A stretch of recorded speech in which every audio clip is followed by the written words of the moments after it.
So my topic is on the European colonization of Africa and how that relates to the dependency theory and how both of them are still relative today. Just a quick history behind uh, the colonization of Africa. It was only about 140 years ago, so that year is 1880 when European nations first started conquering African nations. This period of European nations conquering African nations and having them subjugated under their own rule lasted from 1880 to around 1965. Some of these conquering nations include Britain, France, and Germany, and they were all competing for land throughout Africa in order to show political, cultural, military, and social prestige back in Europe.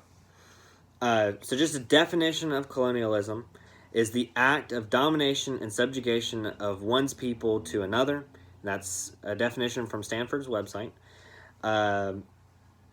Some kind of justification for why European nations were conquering African nations is for cultural imperialism and social Darwinism. Just a quick definition for cultural imperialism: it's the imposition of one nation, usually politically or economically dominant, community of various aspects of its own culture onto another non-dominant nation. And that's Britannica's definition for it.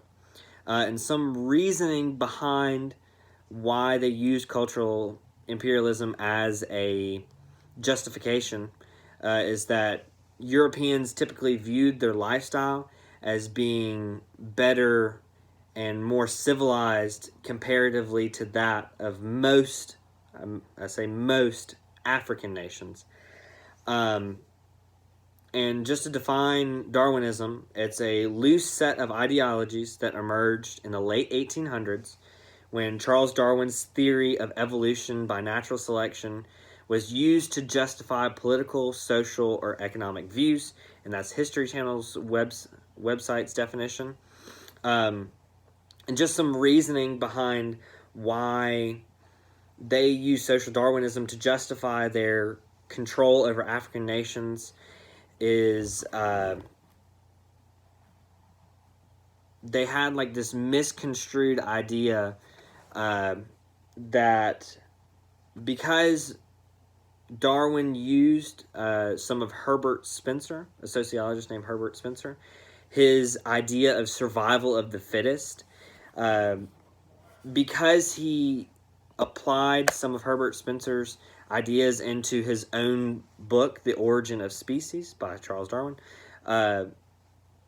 they took that and kind of twisted it and used it along with cultural imperialism to impose their own lifestyle upon another nation, upon a weaker nation, to show that they can have prestige over other nations that they're competing against in Europe.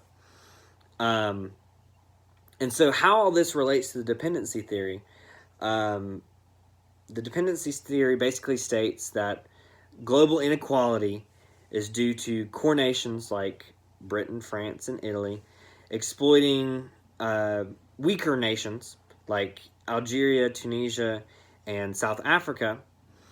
And these core nations exploited resources, political power, and social influence throughout these nations in order to gain prestige and political influence over other European nations, other core nations, and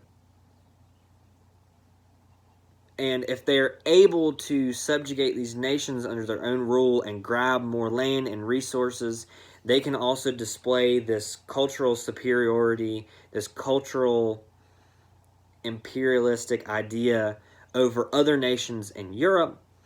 And this is still relevant today because France it was one of the last nations to give up all of its control over, well, its direct control over African nations.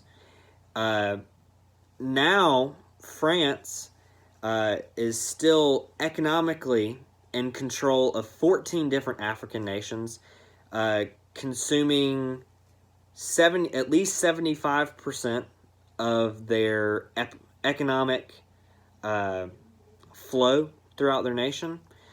And that money goes directly into the National Bank of France. So just kind of a wrap up of everything. The colonization of African nations by Europeans, it's more than just a land grab. It's not just a land grab throughout Africa. It's kind of like, it's not really a land grab in when they were colonizing America either. It's to display a political, social, and economic and cultural dominance over other nations in Europe, and it's all justified through a misconstrued idea of cultural imperialism and social Darwinism.